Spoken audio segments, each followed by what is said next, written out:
Hello friends, મારી channel નીતાગી નજર સેમાં આપ સૌનું સ્વાગત છે. ફ્રેન્ડ્સ, આપણે તો સૌ જાણીએ છીએ કે આપણા શરીરમાં પાણીનું પ્રમાણ 70% છે. જો તેનું બેલેન્સ ના જળવાય ને તો તરત આપણને અકળામણ થાય છે, ચક્કર આવે છે, એટલે કે અનઇઝીનેસ અનુભવાય છે, બરાબર ને? તો એવી જ રીતે ધરતી ઉપર પણ ચોખ્ખા પાણીનો સ્ત્રોત 3% જેટલો જ છે.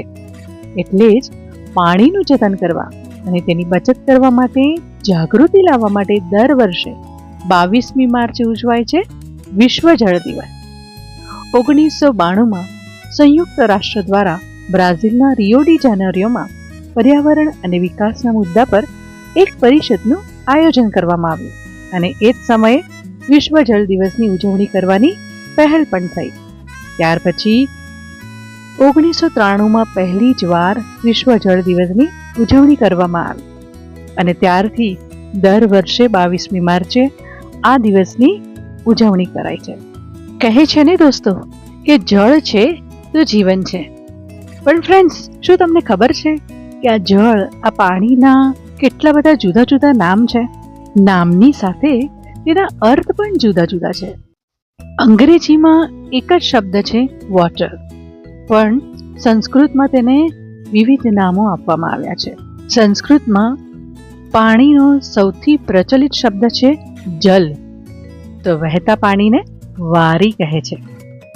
પાણી માટે ધાર્મિક સંદર્ભમાં ઉદક શબ્દ ઉપયોગમાં લેવાય છે, તો અંબુ આ શબ્દ કાવ્યમાં વધારે પ્રચલિત છે. શુદ્ધ પાણી માટે તોય, સાહિત્યમાં નીર અને જીવનદાયી તત્વ તરીકે પય શબ્દનો ઉપયોગ થાય છે. ફ્રેન્ડ્સ, ભારતીય સંસ્કૃતિ ખૂબ ઊંડી, ખૂબ ગહન છે અને ભારતમાં અનેક ભાષા, અનેક બોલી બોલાય છે.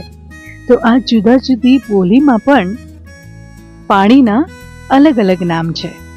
ગુજરાતી ભાષામાં પાણી, જળ, નીર આ શબ્દ વપરાય છે, તો હિન્દીમાં પાણી, જલ અને નીર કહેવાય છે. મરાઠીમાં તેને પાણી અને જલ કહે છે.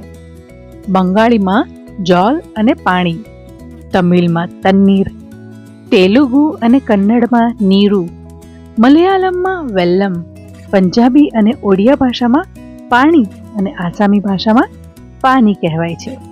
ફ્રેન્ડ્સ, આ ભાષાનો ભેદ નહીં પણ આપણી સંસ્કૃતિનો ગહન સંબંધ દર્શાવે છે.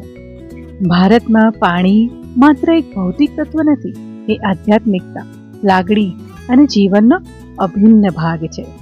અને એટલે જ દરેક શબ્દ પાણીના અલગ અલગ સ્વરૂપને વ્યક્ત કરે છે. મિત્રો, પાણી એ માત્ર જરૂરિયાત નથી, એ સંસ્કૃતિ છે અને આ સંસ્કૃતિને જીવંત રાખવી એ આપણી જવાબદારી છે. તો આ જવાબદારીને નિભાવવાનો સંકલ્પ આપણે સૌએ લેવો જોઈએ. આપ સૌને આ માહિતી કેવી લાગી એ કમેન્ટમાં શેર કરી શકો છો. ફરી મળીશું કોઈ નવા વિષય સાથે ચેનલ નીતા કી નજર સેમાં. ચેનલને લાઈક અને સબસ્ક્રાઇબ કરવાનું ભૂલશો નહીં. આવજો.